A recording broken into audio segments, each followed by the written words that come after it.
Hey guys, it's Matt Hanham here and welcome to the Amplify Your Business podcast.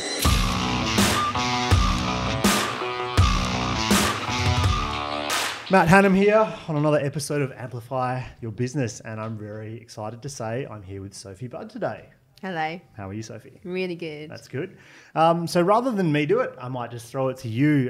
Just maybe if you want to let us know who you are, what you do. I'm sure you'll put it much more eloquently than I might. So if we can start there, that'd be great for those listening. Yeah, so I'm a chef. I've been working in kitchens for 22 years now. 22. And I know. And what, did you start when you were 3? Oh, thanks. No, I was 14 when I got my first job in the kitchen.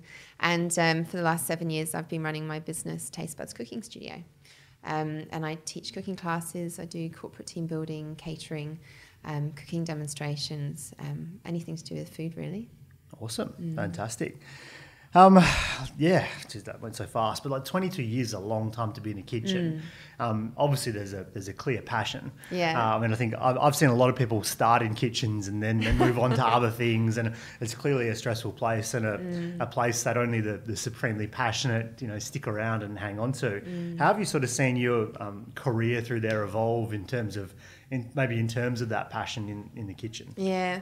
Well, look, when I was, I'd say 11 or 12, I used to bake cakes and not follow recipes. We had a bed and breakfast, and Mum just, lost it one day, and she said, you have to use a recipe, otherwise you can't cook anymore.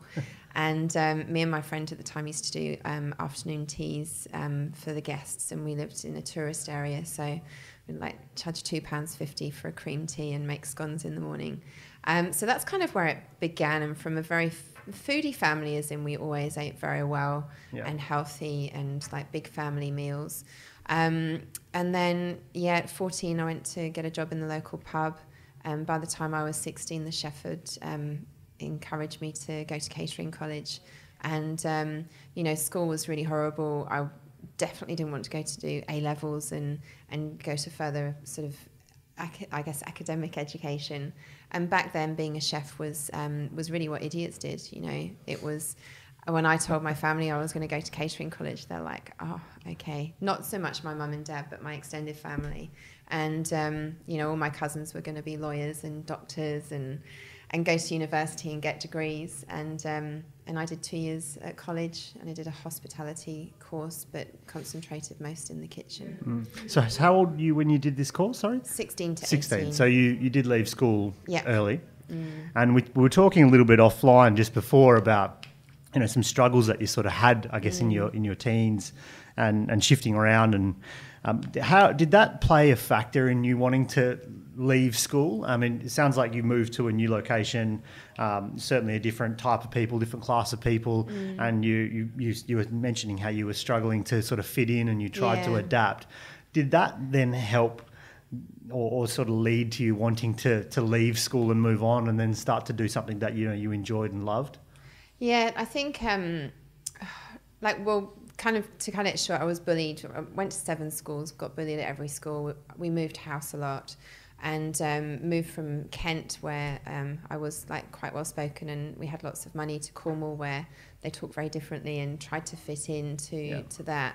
And I just overwhelmingly didn't want to follow everybody else, and a kitchen ended up being a place where I just felt comfortable. I was natural. I just loved cooking and being in that environment. So it was the pathway to being a chef. It just kind of all happened quite naturally.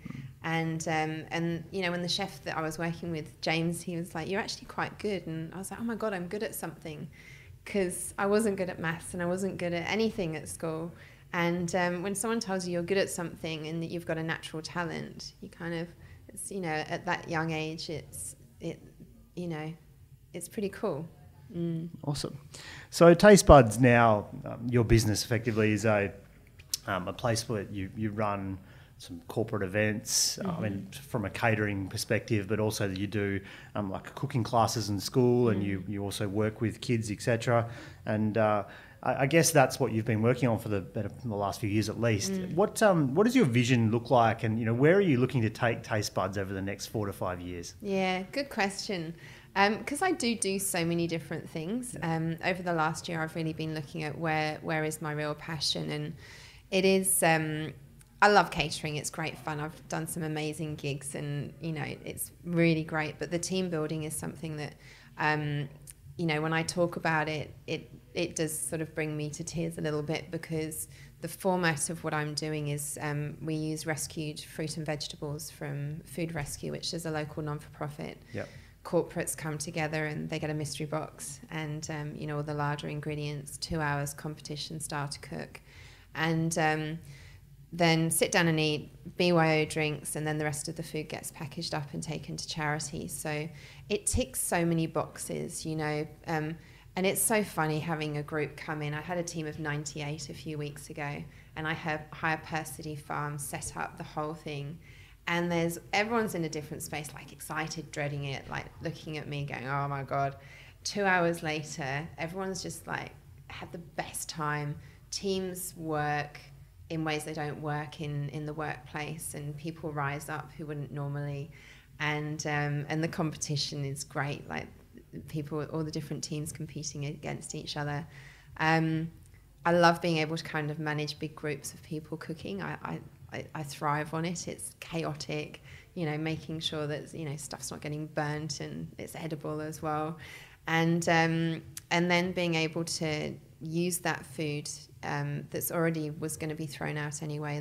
The fruit and veg supermarkets throw out because it's not quite perfect, or it's a little bit old. Turning food waste into meals for hungry people.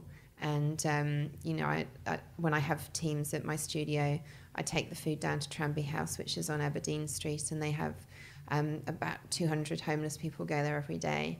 And I just love going there. Like, the response I get from the different guys that, I walk in and I've got these big boxes of food, and it's just, I think deep down in everyone, they want to be able to give back. And when you find a way that you can do it on a big scale. So I guess my answer is, I don't know how, I really should have, counted how many meals we've made this year by doing it. It would be in the thousands. I want that bigger.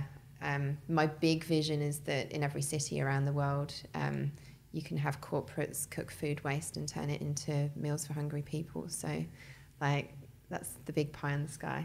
It's just so fantastic. Like, I don't even know where to start to respond to that. And I know what you do, but it just, if you start at the corporate level, you're bringing teams together that potentially can be somewhat dysfunctional. Like you said, some people are excited, some people are very apprehensive, but most, as humans, we love community, and we like to do things together. And one thing we are used to doing, hopefully, amongst our family and friend groups, is sharing meals and helping to prepare meals. But you're bringing together people, at the start of it, that aren't necessarily used to doing that together, and building a deeper rapport and bond amongst them. Not only that, you're then taking food waste, someone's trash effectively, which is not trash, clearly, and able to use that same vehicle to then put out thousands of meals to people in need. And if you think of the entire ladder or the entire chain, it's just an incredible situation. And it's clearly far more than a business, right? Yeah. It's just it's a movement. And who comes to mind there is Tony Robbins, who has his wanting to feed I think it's 1 billion people mantra. Check that out. I think he works with Feeding America, and he's produced I think some of his books or something he's done recently. All the proceeds go towards that, and whatever people put in money wise, he'll match dollar for dollar. And he started at a very early age, because as a kid he went without some food over a few Christmases, and they struggled. So he's gradually built that up over his life. And it sounds like very much a similar journey, where you've seen the input that you're able to, what you're able to provide to people, and you just want to scale that, right? Yeah. So everyone listening, there's certainly a way, I'm sure, to help Sophie move this into different cities and get this going. And it's a concept that's brilliant on so many levels. Yeah. And it's I don't know, when I wake up in the morning and I know I've got a team building, I'm just excited. And I mean, kind of, I've had a few conversations with people that, maybe it isn't, it isn't Taste Buds anymore, or Taste Buds turns into a social enterprise. Yep. And And, you know, rather than, and that profit maybe going to countries around the world, like a project like the Hunger Project, so that it literally is just a machine, you know, literally turning food waste into meals everywhere. Yeah. And that money being distributed in whatever ways to feed people wherever people are hungry. So, and I think there's so much value in the concept of people being able to actually do something. And what I mean by that, it's easy to pay $50 on your credit card for something, but the impact on the individual who's giving, even if they're giving nothing, they're just giving a little bit of their time to then help give back. Like, you're creating this system and this model that allows them to actually feel an impact for what they're doing. And that's on a selfish basis, but I think that's a good thing for them to feel that, you know, that contribution effectively, which I think you're right in saying that so many people are longing for a bit more contribution. And I think we do get a little bit stuck with the label homelessness, and there are so many great charities impacting homelessness. I think what's not talked about, and what, you know, why I love working with Food Rescue is they're providing to, you know, families that have no food, you know. There's so many families living in cars and dropping their kids to school every day, and, you know, the what we can't see going on in Perth is huge, and when you start to have a look at what's really going on, even just being able to contribute. I went to the shops the other day, and it's really bad, but there's this cake at Miss Maud's that I love, right? And I bought it, and I've lost nearly 10 kilos recently, so I was like, I shouldn't buy it, I want it. So I bought the cake, and I walked out, and there was a homeless guy sat there, and he was asking for money, and I was like, I said, do you like cake? He said, I love cake. I said, I'm going to give you my cake, because it's just going to end up on my bum. And he just laughed at me, and I was like, good, okay, so... Still got the pleasure of buying it. You just got to pass it on. And that's, you know, we can give money to homeless people, or maybe buy them a sandwich or a coffee, but this is impacting way bigger. And I also donate, from every person that comes to a team building, donate to Food Rescue as well, because you know, check them out on social media and their website. They're impacting really a tiny percentage with the facilities they've got, and the vans and the volunteers. They have the cargo carts that go around the city, picking up all the sandwiches, sushi, and then taking them out to hungry people as well. So more stuff like that. And there's amazing stuff going on all around the world. There's such a big shift in people wanting to make a difference that I love it. I think it's the whole next... Not that it's ever not been a movement, but I think we're seeing a situation where people are more aware of it, wanting to and realising they can be philanthropic in a more micro way. And also I think there's going to be a lot of change in the way we operate and work, and that's going to allow us more freedom to be able to do things, to give back and help more. And as we become far more focused on vision and purpose, we're going to see a lot more people be able to sort of give a lot more to the world, because we truly do have the wealth to be able to impact, you know, those of us that aren't, you know, that are struggling more than others. And it's just a matter of people being able to find a mechanism and or a system to be able to jump on board and help, because there's a lot of passionate people, but I think there's also a lot of passionate people that are looking for a vehicle to help them even live their purpose and help other people. So when you started Taste Buds then, and was this the original purpose? Nah. It's okay that it's not, but I just was curious if that's what you had in mind, or did you started catering, you started doing like classes and corporate sort of team building, and then you realised that you were able to impact as well. Okay. It's a bit of a journey. I'll go back to before I even came to Australia, and I worked at Jamie Oliver's 15 restaurant, and my job was pasta gnocchi risotto, and then teaching one of the trainees. And it was the first year of opening. It was like probably the hardest year work of my life, but at the same time, it's the first time I'd ever really cooked Italian food. It was the first time I'd taught someone to cook. And it's the first time I really got to see the impact of changing people's lives. And, you know, we had 21 trainees come in, and we graduated 9. and just being so proud of them that in a year they'd trained themselves as chefs, and all of the emotional spaces they've been through and dealing with their lives. And then when I came here, I worked in another cooking school, and then thought, well, I want to do my own. And you know, did start with a few little catering jobs and then a few cooking classes. So it really was a cooking school. And I had a dream of a venue. Like, I wanted a long table. I wanted enough space for 20 or 30 people to cook. I wanted a walk-in cool room. Yeah. That was really important. A commercial kitchen. I didn't want to be in the middle of nowhere, like out in Whoop. And I had a dream, but I wasn't doing anything about it. And I did the Landmark Forum 7 years ago, and in the 3.5 days I went, oh, I can do anything I want. And I literally went out, and within a few weeks I found this space that is now the studio, and it was this smelly butcher's shop, and there was like sausages in the fridge, and it had gone bust for 4 months, so it was pretty disgusting. But I just knew that I could have my long table and my ovens, and it had a cool room and the commercial kitchen, and so yeah, started with classes and catering, and always did a little bit of team building, and used to just buy produce, put it in a basket, cover it up, and that was your mystery box. Yeah. And then I've been an ambassador for Food Rescue for 4 or 5, or probably 4 years now. And then that sort of came in, well, why don't I do this? And so I've been doing the Food Rescue Mystery Box Challenge, is what I call it, for a year. And yeah, it's now the main, really, I love doing everything else, and I will continue to do it, but it's like my baby. Yeah. So was there anything sort of holding you back when you got started? And it sounds like there's a couple of things there, and it helped when you went to this event to give you a bit of kickstart. But what do you think it was that was holding you back or stopping you from getting going? It's just self-doubt. Yeah. You know, who am I to think I can start a business? And really there's many books out there, but, you know, creating a business is... like, I had no idea what I was doing. When I look back, I was so naive. And but who isn't, right? Like, until you do it, who isn't? Yeah, it's crazy. True. But yeah, it's been a journey, and as all things do, they evolve. And it was just trusting myself. Yeah. It was just trusting myself, and that I think we all have it. Can I do it?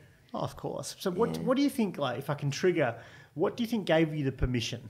Like, what do you think, at what point was it the event? Because I sort of ask this type of question because you say many books. There is. But I feel like when you're at one of those trigger points where you need to take some action, I feel like reading more books is the opposite of what you need to do, which we all probably know that in concept, but we get there and we're like, oh, I better read these couple of books. Once I've finished learning, I can do. Yeah. But I think you've got to just start there, right? So what do you think gave you that permission to give it a shot? Like, what do you think really turned the corner for you? I'd say it was all of that past stuff, you know, the not being good enough, the being bullied, that Sophie, I literally just put her in the past. Yeah.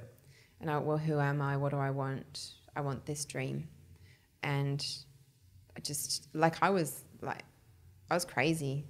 I called my butcher. I said, I need a venue. And he said, well, there's this old butcher's. And I went to look at it. I think I went 5 times. The agent was like, do you want it or not? And I just, you know, that doubt. And, you know, then I went to the bank, and, you know, never even asked for a loan before, and they're just like, yeah, sure, here you go. And then it became reality. So I think putting the past in the past and creating who I am and what I want, and like the Sophie sitting here is absolutely nothing like the Sophie of all that time ago. And I was, you know, so shy and petrified of people and speaking up and saying anything. I did a cooking demo the other week. There was 100 people there. I'm like, oh, I wish there was more people, you know. I want a bigger audience. I want to, like, put me in front of people. And, you know, with everything that I do, whether it's the team building or talking about food and cooking. And for me, it's like, my purpose is to bring people back to the basics and cooking simple things and sitting around a family table. Like, every every house we lived in, my mum and dad have still got it in their kitchen, a round kitchen table, and that's the time. That's my favourite time when I go home, is to eat dinner together or drink lots of tea and sit around the table and talk and talk and talk, and you know, when stuff's going on in your life and the big decisions, you know, my big decisions when I was growing up about, do I move to London, or, you know, do I take this job, that job, all happened at that kitchen table. And the food, you know, the food my family had, like people say, what did you grow up on? And it literally is jacket potato, tuna and salad. and there was, you know, a few casseroles here and there, and my parents still live off jacket potato, tuna and salad. And it's, you know, it's not exciting and inspiring, but it's it was just that home and that conversation, and I do miss it. I mean, of course, we've got all the connections that we have now. Today you have to FaceTime to the table. Yeah. I'm here. I can almost smell it. Just replicate the jacket potato. Yeah.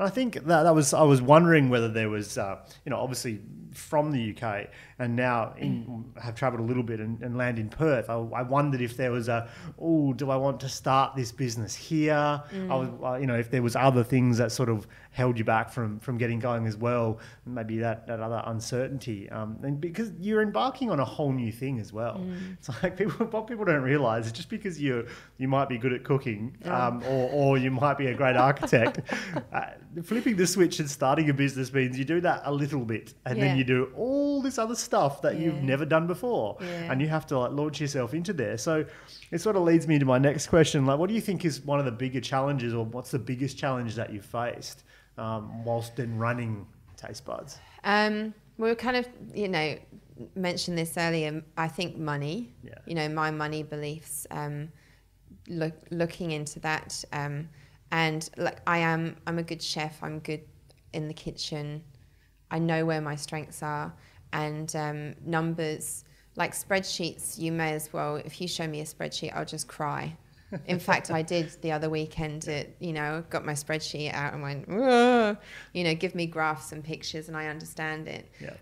So, you know, going in and out of, you know, employing different people, like employing your weaknesses is so essential, and employing the right people for your weaknesses. And I've had staff and then come back to doing it all myself. And, you know, for 7 years I've been doing that. And to be honest, I'm a little bit over it. Like, you know, I need to stop trying to doing everything myself. And, you know, do a lot of coaching and personal development to constantly, you know, deal with myself and my beliefs. And like the belief that I discovered was that if I have money, people won't like me. And I'm 36. And I'm like, you know, wow, that's crazy. And I created a new one, which is being wealthy and successful will inspire others.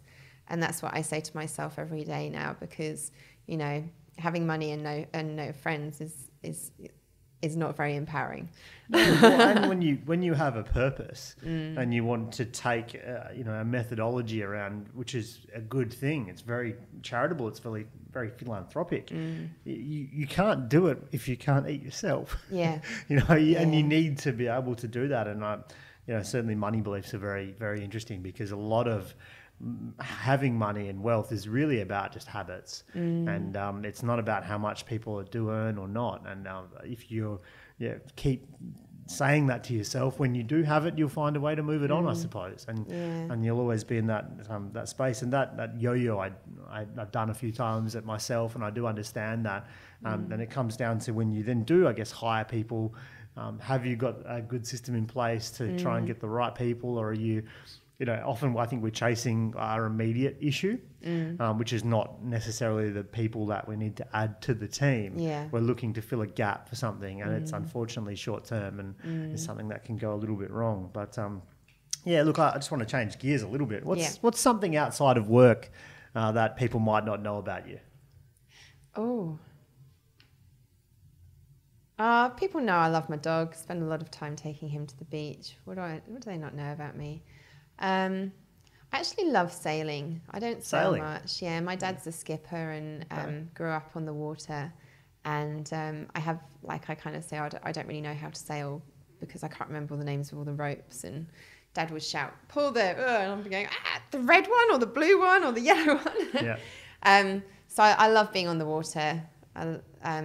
It's something that is on my, let's get back into that. Well, it's a good place. We've got a nice river with a lot. I know. Plenty of opportunity. Yeah. And I love riding horses as well. Okay. Yeah, I used to ride when I was younger. In fact, the reason I got my job at 14 is because I had a horse and Mum and Dad were like, can't afford him anymore. You got to pay for him. Yeah. And he needed this new saddle apparently. And so off I went to work, and I think it was £500 that saddle, and I worked all summer. Just to get your saddle. Just to get a saddle. Well, it's fun. I mean, it's very motivating. As a kid, I remember doing similar things. Like, I think I got to a point and I wanted a new bike, and it was like, well, we're not buying that bike. You have a bike. It works.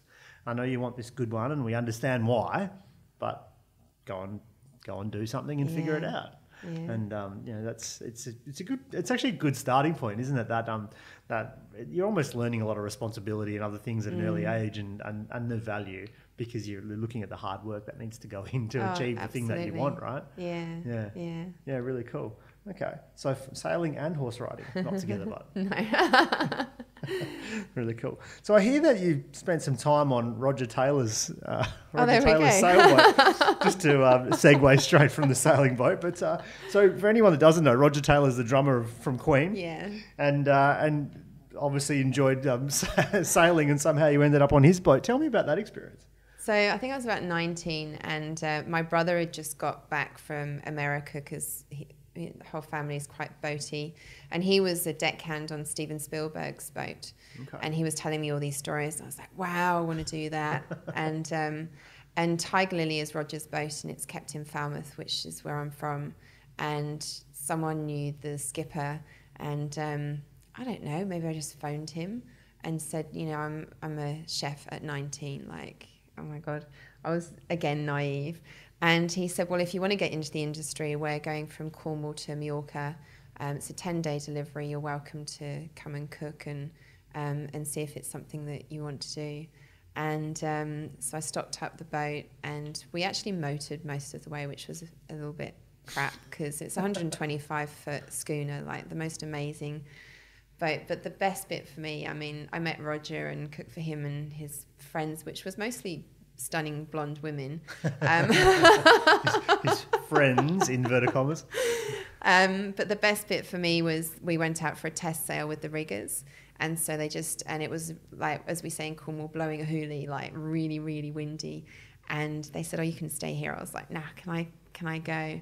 And just imagine 125 foot, this stunning, stunning boat, holding on for your life. The wind is just full on, and they're testing it, like they're keeling right over and then tacking, and it was just amazing. I came back in and I was like, that was just the most amazing sailing experience of my life. And then 10 days at sea, and then I was the crew wanted like roast dinner, and so I'm cooking this roast, and I was so lucky. The galley in that boat is on the level. You got the window and you can look out onto the sea. And then they were like, oh, we're going to sail into Palma. And we've been upright for the whole time. And then all of a sudden it's like this. And I'm trying to cook roast dinner and like holding myself like in the galley, trying to get it all done. Anyway, we moored up in the marina. And then they all went, oh, we're going to go for a drink. And they all buggered off. And like 4 hours later came back and the dinner was cold. So yeah, it must be pretty tough, like the boat moving around like that. How on earth do you? I guess that's probably a pretty common story, right? It's all pretty. All the drawers have catches on, and the stove rocks, and I spent time in the boat, but not when someone's trying to actually present a quality meal. Like it's usually where's the bag of chips? Yeah, everything moves the whole time, and but it's great. It was great being out there, and the Bay of Biscay, which is historically quite rough. It was just dead calm, and we just motored. And so from there, was the decision made that you wanted to keep doing this, or did you move on from? I did one other job. I did a 3-month contract on a big motorboat and joined her in off the east coast of Italy, and then we motored down through the Corinth Canal, which is sort of how you get from the Mediterranean through to Athens. It's a very thin canal. So you bypass like most of Greece. And yeah, we lost our engines in the middle of the canal, and I'm taking all these pictures, and there's a sign saying don't take pictures. And there's a guy there with a gun. I was like, wow, there's people with guns in Greece. Oh my God. And then we got to Athens, and it was winter, and there was all of these enormous boats. Like we were quite small, it was 35 meters, and no crew. So there's 6 of us, and we had to be available in case the owners flew out from London. We had like a 5-hour, panic stations. Yeah. And I've never been so bored in my life. Cooking from 8 a.m. working from 8 till 5, cooking for 6 people. I cleaned my fridge with a toothpick. Like, lost my mind, and we drank quite a lot. And there was no Asian ingredients, and we just thought, I just wanted to make something, and tried growing coriander in a pot on the windowsill. It didn't work. And you get in the car, and of course it's on the wrong side, and they were building for the Olympics at that time. And there's just like how they do stuff is like completely dodgy. And you get in the car, and I'd go with the head stewardess into the supermarket and be like, right, you ready? And you just drive. Like, sometimes you stop at red lights, depends what everyone else is doing. And then you get to the supermarket, park the car, get your trolley, and if I left my trolley like in the middle of the aisle a bit too much, people just ram your trolley out the way. And it was like, you get back to the boat and just be like, thank God we're still alive. Sounds like interesting times. I mean, you've cooked and worked with some really interesting people. I mean, catering for Adele. I've got a list here. I mean, the Queen and the Duke of Edinburgh. You've actually cooked for Kate Winslet. You worked with Rick Stein, Jamie Oliver. Is obviously name dropping there. But like, is there something? Then have you learnt anything interesting from witnessing some of these people? Something that you've then brought back and carried into your life? Maybe the way you would go about things. Yeah, absolutely. Good question. That everyone's just a human being. Yeah. And it doesn't matter who you are or what success, or whether you were born whether you were born as the Queen or whatever. It doesn't matter, because at the end of the day, we're all human beings, and we all operate the same way. We all have our own crap, and I like that. We all have our own crap. It's so true, right? It's just everyone does. Even the Queen. Even the Queen. I'm sure she's got plenty. So I think. So how I'd bring that into my life is like being authentic with people, not trying to put on an act and be a certain way or look a certain way, and just I just want to be me, and I want to express myself for whatever's going on. And if I am having a crap day and you ask me, I'll tell you. But and if it's awesome, it's awesome. And I think that we're in a society, and people look at social media, and people say to me regularly, oh, you're doing really well, and because I'm really good at putting stuff on social media, the good stuff. But who puts bad stuff on social media? Yeah, I know. And when I do, like, sometimes I'll put something really raw, and no one responds. Like I'll post a new profile picture and get hundreds of likes and stuff. And I posted the other day, a friend of mine, Jackson, is a real estate agent, and he's trying to sell the house of where in Yanchit, where the kids got murdered by their father. And he's created a project, getting all these amazing people to paint it, do the garden, all of that. And I put that up, and only him and his brother liked it. And so it's kind of like, and that's what we're like. We want to see good stuff and happy stuff, and when something real's there, we don't know how to deal with it. Like, people cross the street if they see someone homeless. I cross the street when I see those kids who are really excited about, the charity or whatever they're trying to fundraise for. Yeah. And if they catch me, I say, look, authentically, I do a lot for charity, and this isn't a charity that has my heart. So thank you. I'm not being rude, but That's a good answer. I'm going to go over here. That's a great answer. Yeah. So, yeah, and I don't know, celebrity, I think because I've cooked for celebrities for like it's knocking on 20 years now, and you know, it was amazing cooking for Adele. I think the best bit for me was because it was in Subu, we just had the door ajar, and because she rehearsed so much, just that being in the presence of such an amazing voice and woman. And I came in one day and my chef Chris has got like this jungle music going in the corner of the kitchen from his phone. I'm like, what are you doing?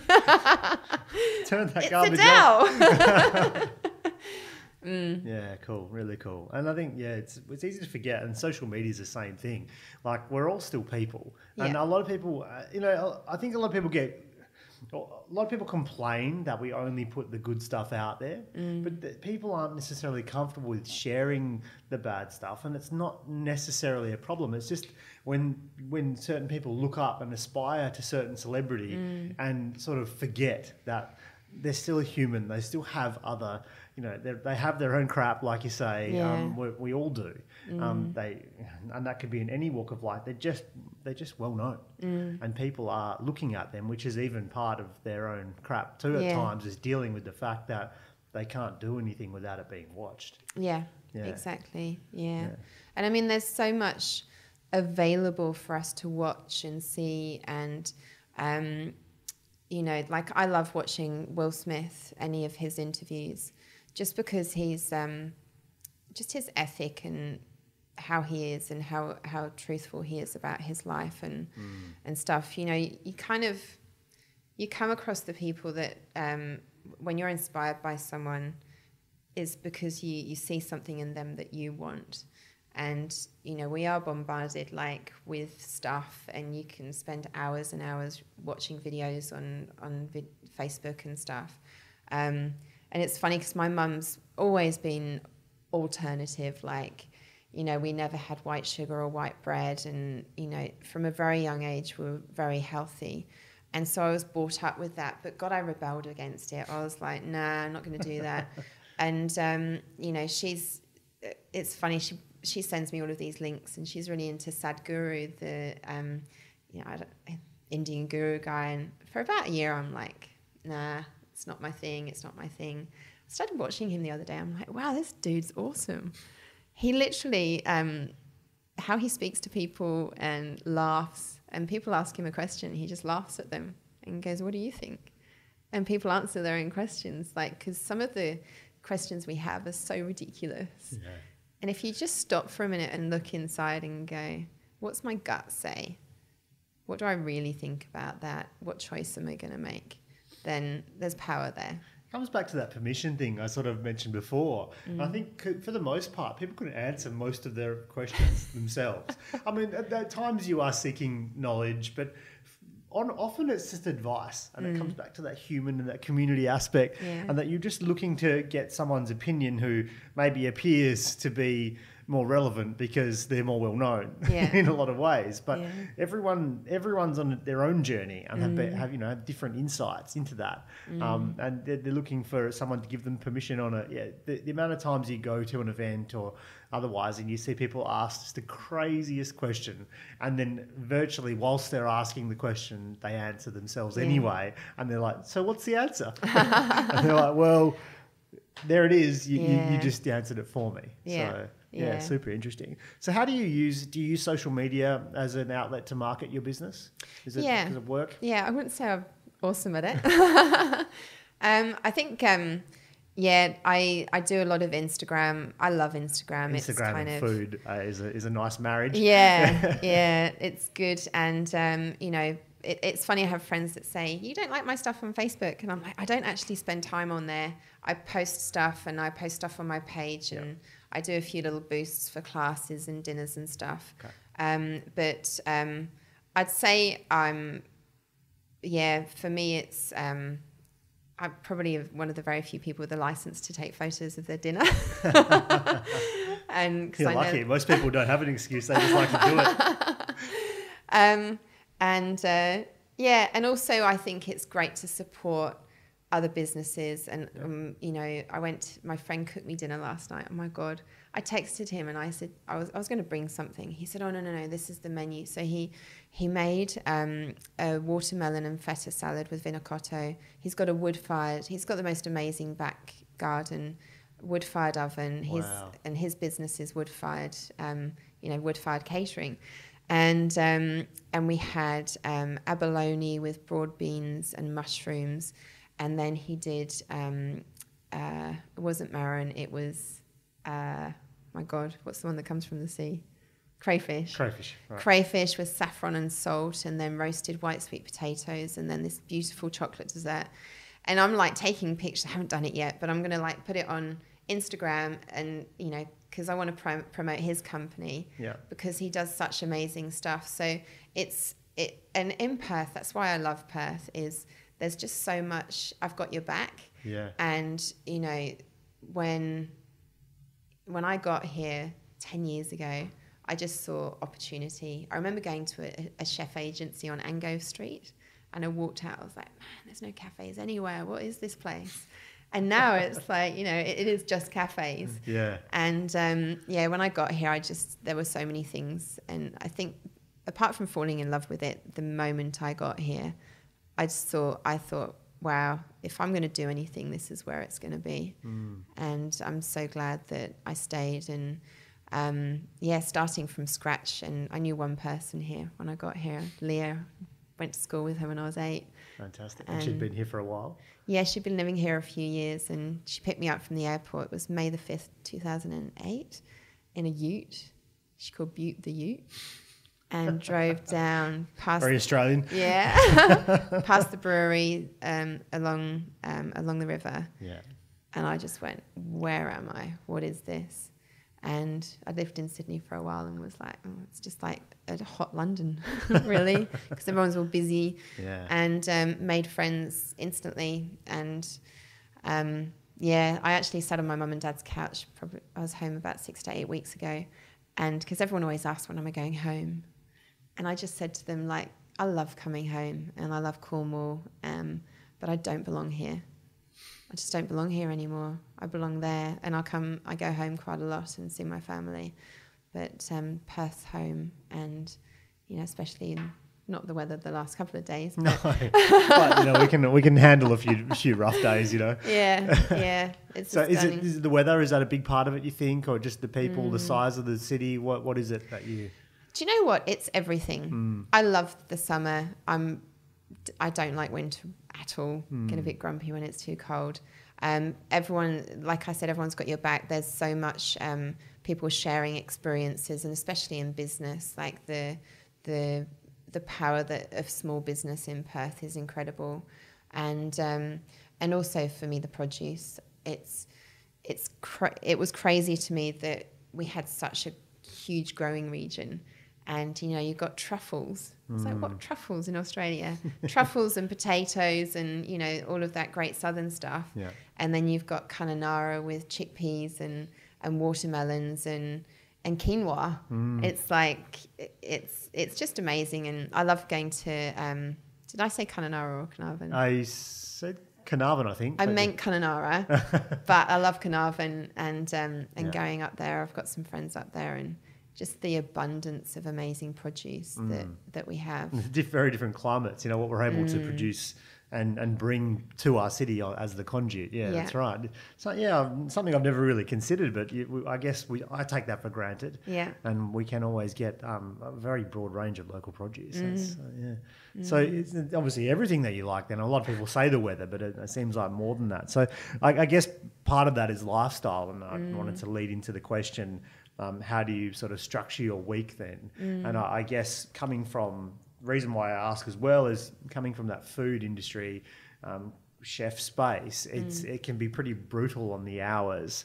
And it seems like you've structured yourself in a place where you have much more reasonable hours and get to enjoy a much better lifestyle than I guess the average person in that industry. Look, I've got to be honest, I go up and down. Yeah. You know, at the moment, I saw someone yesterday, they're like, wow, I've never seen you so chilled. And, you know, because it's a little bit quiet for me at the moment, but, you know, see me during Adele. And I was like, super stressed, I tired. did see you during Adele. I saw you halfway through the day at one point, and I was like, "Oh yeah, okay. Oh, that's right. Let you be." But and look, it took me 6 weeks to recover from that. The stress and all of the unknown stuff that happened in last minute, and so I still haven't worked it out. But I think one thing I'm really getting is just being present. So at the moment, it's a little bit quiet. I'm enjoying seeing my friends and, you know, going to dinner, like having my friend cook me dinner and chill out, because I know that from the 5th of January it's going to get crazy again. Yeah. And there's another mentality being a chef of, you know, when I started out, the longer hours you do, like if you pick up extra shifts, the more respect you have. And so I've come from literally like 14 years old, the harder I work, the more respect I'll get. Getting rid of that is crazy. And, you know, there's being around a lot of entrepreneurs and in the circles I'm in, people are like, yeah, I just work 2 days a week. I'm like, wow, you know, and then like striving to how can my business run with me just doing the things that I love, which is like being in the kitchen and doing that stuff. But I tell you what, it swings and roundabouts. You think you got one thing sorted and then something else happens and you're like, oh, you know, go back and I've got some big opportunities next year that I'm looking at more music stuff and going, well, like I really need to work out for the... Is that catering for music? Yeah, okay. Yeah. So they're your intense, like really intense periods, but I guess so you need to break them out and make sure you've got some space in between. Yeah. And stopping and I've literally in June I moved in with 3 girlfriends, and so I have people to talk to, and you know we have a very, you know, when we're all home, quite a social household. The house I lived in before, I was just sort of renting, and I had one housemate and she wasn't around much, and I'd just be on my computer the whole time. I'd sit on the couch and 11 o'clock at night, and then like it's so easy to get stuck in your laptop. And I mean, I've got piles of lists to do, and it's just going, right, well, what's actually going to make a difference to the business? Which pile first, right? Yeah. I went to a festival recently, and I was watching this magician, and he was, you know, doing his thing, bit of juggling, and then he started doing this plate spinning, and he had 8 plates lined up. You know, I'm sure you've seen it before. Then running back and forth, like, you know, the kids are loving it, and I just thought that is just a metaphor for an entrepreneur's life in a lot of ways. Like you just think you've got, you know, 1 or 2 plates nailed, and you move over there, and then the next one starts wobbling, and you're always racing back and forth, and there really is never an off switch. Yeah. And you've got to learn how to. It is 24/7 at all times. So you have to learn how and when to give yourself enough time. Yeah. And that also I find does ebb and flow. Like sometimes you need more time. Yeah. You need other practices and you know, or meditating or whatever it is that you do. And other times though you can run a major music festival and you're good to go and you can work through and do crazy hours. But anyone that thinks they sort of do hustle ridiculously at all times forever, either they're Gary Vaynerchuk or they're just lying to themselves. And I think you can get caught up in doing things but not actually achieving anything as well, just because you do have these piles of lists and someone said you should do something or otherwise. So I guess what do you do to keep yourself healthy and sane then? What do I do? I take the dog for a walk every morning. It sounds like you're going to say it. I know. Dogs. But that's it's my thing. Yeah. And my housemate's got a dog, so I get up at, you know, before 6 every day, and I get to the park and either run or walk or throw the stick or, you know, cool. So keeping active, and I have to do it in the beginning of the day because it never happens if I think I'll do it later. And taking care of sort of mental health by doing personal development, and I'm not very good at meditating. It's something that I'm really trying to schedule, and starting to read more as well, because I'm just not a reader, and there's so many like amazing, especially business books that I want to suck up and And just, spending time with friends. There has been a big complaint over the last few years that my friends don't get to see me because I'm always working. So actually scheduling time to see friends, and now there's so much technology as well. Like I was with my staff, I used to have like paper timesheets, and I know, like, how quickly has it all changed? And now I've got deputy, and it's like, I can just ding ding ding, and then my phone tells me if people are running late, or it's just amazing. I'm like, wow. And I've learned about lots of new ones. I'm like, right, which ones are actually going to make a difference in the business? Which ones can I implement? And for scheduling time off, like in my calendar, I have SB off in yellow, and I get really attached to that. And Sundays is my day. I love Sundays.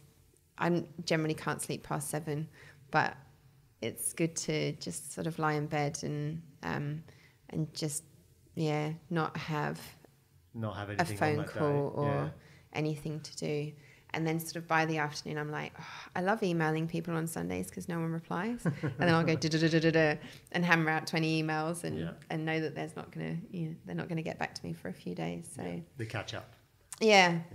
So all of that stuff. I think the balance is like, everyone wants to have a work-life balance or a business-life balance. And, I don't have any children. My dog is like, it's my main responsibility apart from my business. So, just making sure you take time for the things that are important to you. And going back to England is really important to me.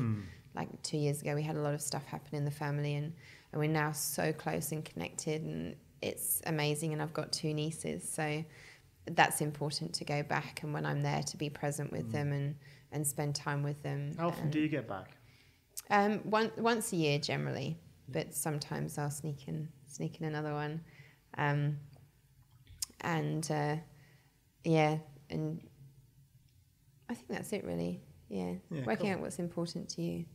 Do you consume a lot? I mean, you started reading, but do you consume a lot of podcasts and other vlogs and videos and things? Is that I've started? You've started to? Just recently. Addictive, isn't it? Yeah, just recently, and it's funny. Like I'll just I had Pandora for however many years and just loved it, and of course that went, and I'm like, and there's all of these different other music apps, but now I'll put on. I'll put on, like, not watch the YouTube video, but I'll put the audio on and listen to that when I'm driving, and audiobooks and, podcasts, and because it's just that subliminal knowledge and stories, and there's so much in people's stories, like it's gold. Yeah, I love listening to it, and kind of them putting, how could I put that into my life, or what did they learn that I could learn from as well. And you can just do it. Like, the great thing about audio in that situation is you can just do it when you're, even if you're cooking or whatever. Like, you can sort of do that as a secondary task and get lost in whatever the manual process and task is. Like, one thing I love doing is actually manual labour. I don't mind doing some gardening or other things or moving heavy objects. If you put a podcast in my ears, I'm quite happy to do. And I find that I enjoy doing an active type activity as a break up to the very much intellectual communication, type of work that I do all the time. So I enjoy stacking a pile of bricks or shifting some sand, and often do that consuming someone's story, because you can get lost in their situation, and the storytelling aspect is the best. Like I try not to try and learn things too much. I try and learn through their stories.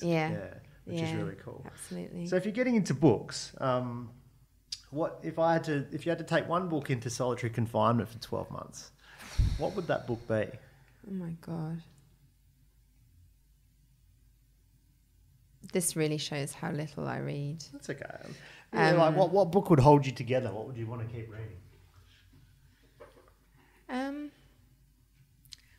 don't know. Do you know what? It probably wouldn't be a business book. No, well, it doesn't have to be a business book. I had a comic book, it said yesterday. It made a lot of sense. He said, well, I've probably been a bad boy. It would probably. This was Tyson Franklin, who I had on my podcast, and he said, look, I've probably been a bad boy.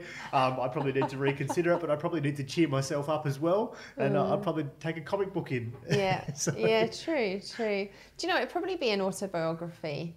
And I don't know, chefs like So, and I haven't read it, and I'm sure he has one like Marco Pierre White. Okay.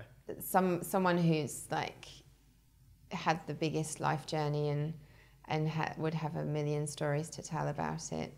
I think that would be, and someone inspirational as well, because we've all come from something, and generally we've had stuff or bad stuff happen to us or bad experiences, and then in autobiographies they take that and then that's what they build on and who they become, and then it's like the happy ending kind there's of. always a journey and some hurt somewhere, right? In many different ways, but there's always something. So Marco Pierre White or someone like that would be your person that you'd want to sort of track and consider their journey. Yeah, interesting.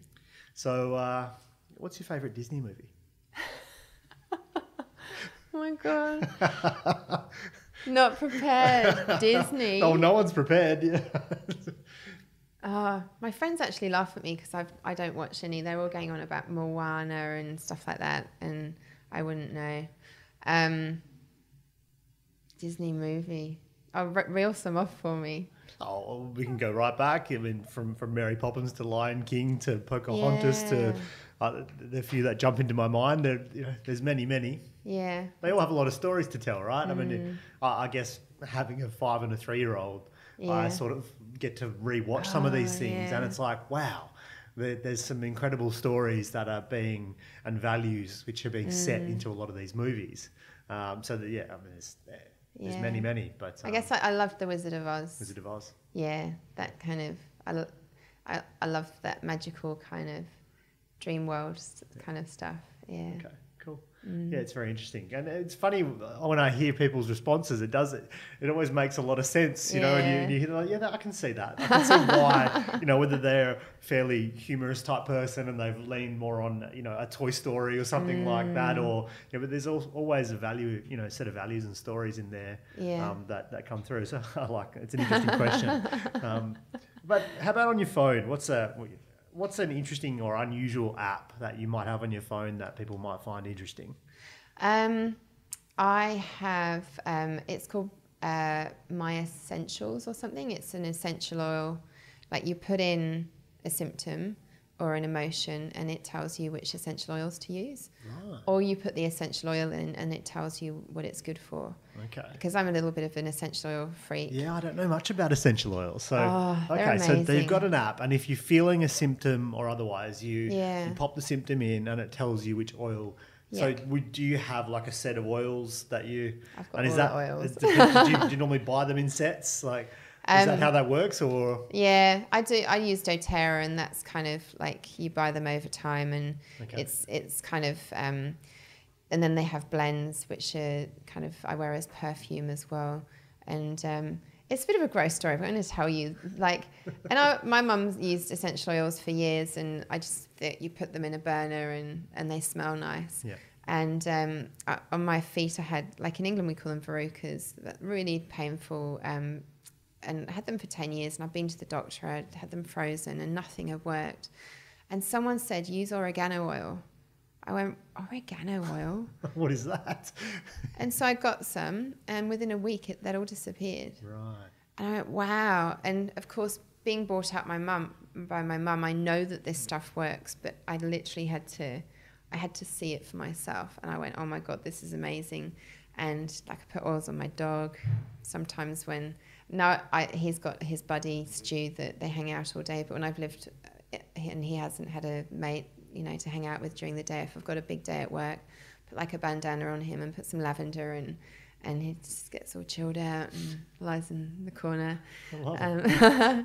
And so they're great for emotional and they're edible as well, the ones that I use. So I made raw chocolates the other day and I put them in my fridge, and my housemate Alana, like she just can't stop herself. And I reckon there's like 20 chocolates there, and I went in the fridge the other day and there's 2. And she's like, it might have been me. It was me. And they're delicious, like put, peppermints in the chocolates and stuff like that. So. Sounds a bit like my fridge if there's any chocolate in it. Yeah, so cool. I love that one because it's... So, sorry, what was the app called again? I think it's called My Essential. My Essential. Yeah. Right, interesting. And do you often find yourself then putting a symptom in and thinking, oh, I don't have that oil, or are you sort of pretty set I've now? got most. You've got your standard set of, probably your standard set of symptoms too, I guess. a bit of stress, a bit of this, a bit of that. And, yeah. And there's intuition as well. The app's great, but you know, there's an intuitive thing to, like, I've got all the different blends, and I'm going to use this one today, and one's called Peace, one's called Passion, one's called Cheer is what I'm wearing now. Just like that one's cool. for today. Right, love it. So I usually like to finish off with, you know, a question for, you know, people out there listening, whether they're just starting a business or growing their business. But if you had to sort of pinpoint one thing that you would recommend people to do to amplify or grow their business, what's that one thing that you just think is the most important thing that's coming to your mind right now? So it's got to be like where your heart is, whatever whatever the part of the business or the thing is. When you share about it and tell people about it, that people get touched by what comes out your mouth, and they're like, wow, the love of your business shows in your expression of what you're talking about. And I think that's just so important it's very easy to start doing stuff for money or stuff because people want you to do other things because you're under a label of, oh, it's a food business, so she'll want to go and do this. And is to go, right, well, is that part of my pathway? Is it what I'm passionate about? Yeah, it'd be fun. And then going, nah, this is what I'm aligned with. And, you know, I have spoken to people that I just want to start this business because I want to make, like, for money. And you got to do something that you love. When you're going to get up every day and deal with all of the, I won't swear, like the stuff. Oh, you can swear. You know, the day after day. And, you know, people that get up in the morning and go to a paid job, and I've been there and I've done that. It's a different world. When you wake up in the morning and you're like, okay, so what I'm dealing with today is like paying staff, and I've got these bills I've got to pay out, but these invoices haven't been paid yet. So what am I going to do? I'm going to have to talk to those people, and you've got to pick up the phone and go, hey, or is it, you know, that there's just so many things that if you're going to do it, you got to get up in the morning, and even if it's a crap day, you go, yeah, but it's all part of my bigger vision and my purpose. And I created about 8 months ago, like, who I am is the possibility of food waste being used to feed hungry people around the world. Yeah. And so that's my 7 years down the line, work that one out. That's my path. And yeah, I still do stuff within my business that isn't quite aligned with that. But in the bigger purpose, that's who I am. That's what I'm up to. And so I get up every day and, you know. But you've got to love it, right? Because it's not easy. Like, and it just goes up and down constantly. And we talked about with the spinning plates, or you know, so many of your stories you've said. The only way to keep going is to really be deeply interested and love what you're doing. And that, you know, like you say, there might not always be directly related to your purpose, but without being, you know, in your business and without having that as a vehicle to deliver on your purpose, you know, it wouldn't be possible if you were in an employed situation, or you know, your time was chewed up elsewhere. You couldn't do it. You couldn't live that, and you need that underlying sort of core belief and purpose to allow yourself the you know, the freedom to deal with some of the hurt, because let's face it, it's personal. It's personal. You so take it personal, and it's like even a good day has its ups and downs. Like every day isn't just a mono line, is it? Like every day has that happened. Oh, this is good. Yeah. You know, it's a constant fluctuating situation that if you didn't have that sort of North Star to face to, you wouldn't know what, you know, you wouldn't be able to just keep moving. You know, the failures, there's so many failures, and is to and it sounds silly, learn by it. You know, I did a job recently for the money and for a favour, and I didn't have the time, and I didn't do a very good job. And they weren't happy, and I actually emailed back and I said, well, I shouldn't have done it. I didn't have the time to do it. I did it for all the wrong reasons, and you're completely right. And they were like, oh, okay. Wow. Didn't quite know how to respond to me. And you've got to, you know, you've got to fess up and go, I fucked up. Because I do it every day and sometimes people don't notice. And sometimes they do on a big scale and you're like, okay, well, learn from that one, don't do it again. But again, we're all human, we all make mistakes. Yeah. And the bigger game you play and the more public a game that you play as well, the more like you're on the line, you know. I do long table dinners with amazing chefs, like we do a dish each, and sometimes I put up a dish and I'm like, oh, it just looks so crap, because they've got, you know, 20 elements and they've done crisps and gels and crumbs, and I'm not like that. Like, I'm pretty simple in what I cook, but I know that it's my food. It tastes amazing, and it's probably cooked for like 12 hours because I like to slow cook everything, and that's just me on a plate, and I'm never going to be that fancy stuff. This is me, and sticking to that and trying not to be like everyone else, because that's just the rage, like what everyone's doing at the moment. And Hestonify things. I've just missed it. Yeah, I literally started a business. Like, there's always way more power in that simplicity if you can nail that simplicity. Yeah. And I think that's true in food, as you say as well. It's easy to go for the gimmicky, you know, high profile, fancy, opportunity or business or whatever it is. But there's, you know, in the stable, secure, hearty, healthy, you know, situation, like a good meal, which I'm sure some English background as well has you in making these, you know, hearty meals. There's, you know, people get a lot of comfort and warmth and enjoy a meal like that. And slow cooking food is obviously fantastic. So, yes. I was lucky enough to, I don't know if you know Antonio Carluccio. He's I know the name, but no. He's one of the two greedy Italians. Gennaro is his best friend, and he was Jamie Oliver's mentor. And Antonio was in Perth earlier this year, and I cooked alongside him. Did a special event, and I mean, I've loved him and admired him for a very long time. And he said to me, moff. I was like, what's moff? Minimum of fuss, maximum of flavour. And the dishes that we made were from his book, and they were so simple, but there was just all of the important things about the seasoning, and he was specific about how long, you know, the texture of the pasta had to be, and this and this and this. And that's what it was about, is even though there's only 7 ingredients in that whole dish, is that they all work properly together. And I think I just got re-inspired by that and went, I don't have to try and be anything else. It's authentic to you, right? Because that's who you are. And it's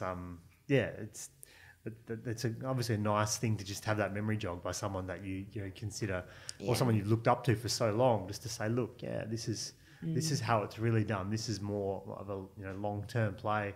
It's easy to get caught in the gimmicks, right? Yeah. And then maybe second guess yourself in that space when it's not really true. Yeah, fantastic.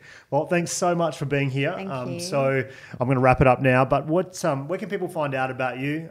I definitely would love for anyone listening to get involved in what you do, whether that's taking your business down there or a group of friends for some classes to get involved in, obviously, the charity work.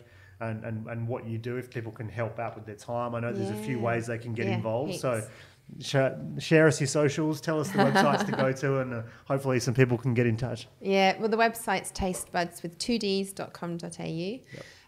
Instagram is Sophie Budd _tastebuds. And I've got my Taste Buds Cooking Studio Facebook page. And then I've got my personal page, which is just Sophie Budd. Fantastic. Well, thanks very much. Is there any other projects or anything you're working on right now that you'd like to share, or you just keep grinding, just building this building this up? That's it, really. Yep. Yeah, keep growing my baby. Well, there's a lot of things. I think there's people out there that could certainly help, and if anyone wanted to get in touch with you, and that could help you. I'm totally open. I know I can't do it on my own. Yeah. And I've had some incredible people around me so far. So yeah, there's always the stuff that you don't know that other people know, and share it with me. Fantastic. Well, thanks so much for coming in. Thank I you. Really appreciate your time, and yes, Merry Christmas. Oh yeah, Merry Christmas. Hey guys, it's Matt here, and thanks so much for listening to the Amplify Your Business podcast. It means the world to me that you've listened all the way through, and I'd love it if you could share it with your friends, if you want to.